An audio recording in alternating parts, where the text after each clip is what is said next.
કે જેમણે સમગ્ર ગુજરાતના ખેડૂતોને ઘણા બધા નુકસાનમાંથી બચાવી લીધા. એમની એવી સચોટ આગાહીઓ છે કે ઘણા સમય પહેલા એવું થતું કે ભાઈ હવામાન વિભાગ એની રીતે આગાહી કરતું, કોઈ જાણકાર છે તો એ લોકલ લેવલ એમની રીતે આગાહી કરતા.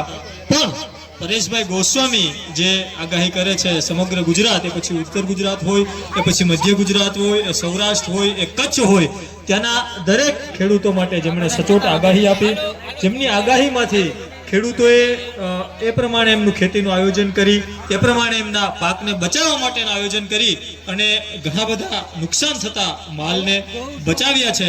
તો એવા પરેશભાઈ ગોસ્વામી આજે એમનું પોતાનું લાઈવ બંધ રાખી અને આપના આમંત્રણને માન આપી અને આજે પધાર્યા છે. અને આપ સૌ પણ એમને સાંભળવા માટે ઉત્સુક છો એ મને સુપેરે ખ્યાલ છે. ત્યારે સૌથી પહેલા આપણે રમેશભાઈ નગાબાપા અને વસરામભાઈ વિપ્રોતને વિનંતી કરીએ કે પરેશભાઈને શિલ્ડ આપી અને એમને સન્માનિત કરે. અને ત્યારબાદ હું પરેશભાઈ ગોસ્વામીને વિનંતી કરીશ, વેધર ગુરુ તરીકે જાણીતા પરેશભાઈ આપણા સૌની વચ્ચે આજના આ કાર્યક્રમને સંબોધિત કરે. એમને અને આપ સૌ જેના માટે અહીંયા બેઠા છો કે ભાઈ હવે ક્યારે ઠંડી ઓછી થવાની છે, કે પછી માંડવીના ભાવ ક્યારે વધવાના છે, આગામી સમયમાં ચણાના ભાવ, ઘઉંના ભાવ કેવા રહેવાના છે, તમામ તમારા પ્રશ્નોનું સમાધાન, એ પ્રશ્નોનું નિરાકરણ એ એમની વાણીમાંથી મળવાનું છે. તો હું હવે રમેશભાઈ નગાબાપા અને વસરામભાઈ વિરુદ્ધ વિનંતી કહીશ કે શિલ્ડ આપી અને પરેશભાઈ ગોસ્વામીનું સન્માન કરે.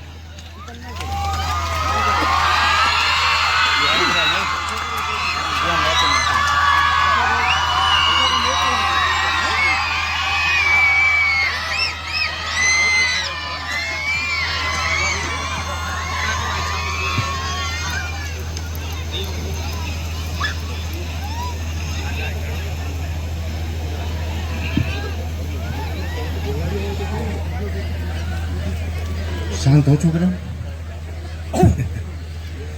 આપ સૌને જય દ્વારકાધીશ. આમ તો દ્વારકાની ધરતી છે, સૌભાગ્ય છે કે દ્વારકાની ધરતી ઉપર આવવાનો મોકો મળે. અવારનવાર દ્વારકાની ધરતી ઉપર આવ્યા, કોઈ ને કોઈ કારણસર આવ્યા, અને મહત્વના મુદ્દાઓ અમારી પાસે હોય, ખેતી કે હવામાન માટેના કોઈ ને કોઈ કામો માટે આવતા હોય છે. પણ આજે જે આ કાર્યક્રમની અંદર આવવાનું થયું, આ એક વિશેષ કાર્યક્રમ છે કે આજે ભાણવડ અને આ જામખીરસરા ગામ અને આ ધરતી ઉપર આપણા જે નિશાળના પટાંગણમાં એકઠા થયા છે. એટલે સૌ પ્રથમ તો આ એક જગ્યા એવી છે, આ જગ્યાનું નતમસ્તક વંદન કરું છું. આજે આ કાર્યક્રમની અંદર અતિથિશ્રીઓ ઉપસ્થિત છે, જેમાં અશોકભાઈ ભટ્ટ કે જેમણે એનિમલ લવર તરીકે ઘણું બધું કામ કર્યું છે, નંદીઓને સાચવ્યા, ખૂબ સારી બાબત છે. આમ તો અમે અનેક જગ્યાએ નંદીઓની ચિંતા કરતા હોય છે, પણ અશોકભાઈ ભટ્ટે એ ખૂબ સારું કામ કર્યું. એ સાથે જામનગરથી ડૉક્ટર વિકાસાબેન સરાટ એ ઉપસ્થિત છે, નેહલબેન છે, અને યુટ્યુબમાં નાના બાળકોને ખૂબ મજા આવતી હશે, ગગુડિયાભાઈ તરીકે ઓળખતા હશે એ ભોળાભાઈ, અને આ સ્કૂલના ટ્રસ્ટીઓ તથા જે ગુરુજનો. આજે આમ તો આ એન્યુઅલ ફંક્શન જેને આ સ્કૂલ દ્વારા જે નામ આપવામાં આવતું હોય છે, મારો તો આ વિષય નહીં, ખેતીવાડીનો માણસ, ખેડૂતનો માણસ, ને હું પોતે ખેડૂત, પણ આજે જે એન્યુઅલ ફંક્શન એટલે લગભગ હું માનું ત્યાં સુધી દર વર્ષે આ ફંક્શન થતું હશે. એટલે એક વર્ષ પૂરું થાય ત્યારે પાછું આ થાય, એટલે આવતા વર્ષે થશે.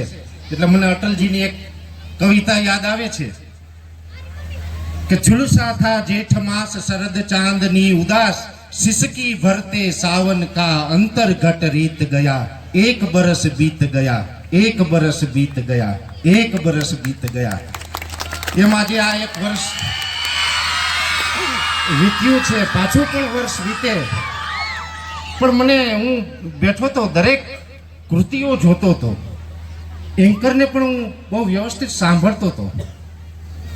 ત્યારે એટલું ચોક્કસ કહી શકાય કે આપણો વિસ્તાર, તમે વચ્ચે એવો શબ્દ વાપર્યો હતો કે આ વિસ્તાર થોડોક પછાત છે. વિસ્તાર પછાત હોય ન હોય એ બે નંબરની વાત છે, પણ એટલું ચોક્કસથી કહું છું કે આ સ્કૂલની અંદર જે બાળકો તૈયાર થયા છે અને આ સ્કૂલના બાળકોએ જે કોન્ફિડન્સથી અહીંયા પરફોર્મન્સ કર્યું છે, એ બાળકોનું ટેલેન્ટ બતાવે છે કે કદાચ વિસ્તાર પછાત હશે પણ આ સ્કૂલના બાળકો પછાત નથી. આ હું ગેરંટી સાથે કહું છું. અને આ બાળકોએ સાબિત કર્યું છે કે આ સ્કૂલે જે આ વિસ્તારને જે આપ્યું છે ને એ એક એવા હીરા છે. એટલે આમાં ટૂંકમાં એટલું કહી શકાય, આ હીરાનું કારખાનું છે. આની અંદર જે શિક્ષકો છે ને એ હીરા ઘસવાનું કામ કરે છે. આ કાચા હીરા છે ને આ તમામને ઘસી અને કરોડો અબજો રૂપિયાના હીરાઓ છે ને એ આ સ્કૂલ કરવાનું કામ કરે છે. મને આમ તો હંમેશા કોઈ પણ જગ્યાએ કોઈ પણ કાર્યક્રમની અંદર જાઉં એટલે હું કોઈ પણ જગ્યાએ સ્કૂલમાં જાઉં ને ત્યારે મને ખૂબ આનંદ થાય. આનંદ એટલા માટે થાય કે અમે એવી જગ્યા ઉપર જઈએ છીએ કે અહીંયાથી કોણ જન્મ લેશે ને એનું કોઈ નક્કી નથી. સ્કૂલમાંથી ઘણી વખત ક્રાંતિકારી બને, કોઈ ખેડૂત બને, કોઈ દેશનો સિપાહી બને, પણ એ સાથે સ્કૂલના ક્લાસમાંથી નીકળેલું બાળક કોઈ પ્રધાનમંત્રી પણ બને, રાષ્ટ્રપતિ પણ બને, વૈજ્ઞાનિક પણ બને, અને કોક એવો મહાન વ્યક્તિ આ સ્કૂલમાંથી જન્મ લે કે જેને કારણે એ દેશની નામના ઓલ ઓવર પૃથ્વીમાં થાય. એટલે આ સ્કૂલ તો હંમેશા વંદનીય હોય છે અને સૌભાગ્ય હોય છે કે અમે તો ઘણા વર્ષથી ભણી લીધા પણ આજે ફરી આ સ્કૂલમાં આવવાનું થયું. આમ તો હું ખેડૂત છે એટલે એકદમ ખેડૂતની ભાષામાં દેશી આપણી કાઠિયાવાડી ભાષામાં બોલવાવાળો માણસ છે. પણ આજે જેવી રીતે તમે વાત કરો છો કે અહીંયા વિદ્યાર્થીઓ પણ છે અને વાલીઓ પણ છે. વિદ્યાર્થી અને વાલી આ સંબંધ છે ને એ ગુરુજનો સાથેનો અતૂટ સંબંધ છે. પહેલા તો ગુરુજનો એટલે આપણે બધાને ખબર છે કે જેમની પાસેથી આપણે જ્ઞાન મેળવીએ એ ગુરુ છે આપણા.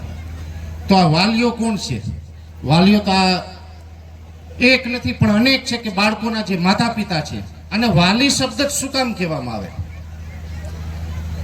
આ લગભગ બધાના મનમાં હશે કે વાલી જ શું કામ? તો સ્કૂલની અંદર જે શિક્ષણ આપે છે, જે જ્ઞાન આપે છે તે સ્વાભાવિક રીતે ગુરુ છે. પણ તમે બધા આમ તો આપણે બધા ભારતીય સંસ્કૃતિમાં પરંપરામાં જીવીએ છીએ ને ભગવાન શ્રી રામથી કોઈ અજાણ હોય, બાળકો થોડોક અવાજ ઓછો કરજો,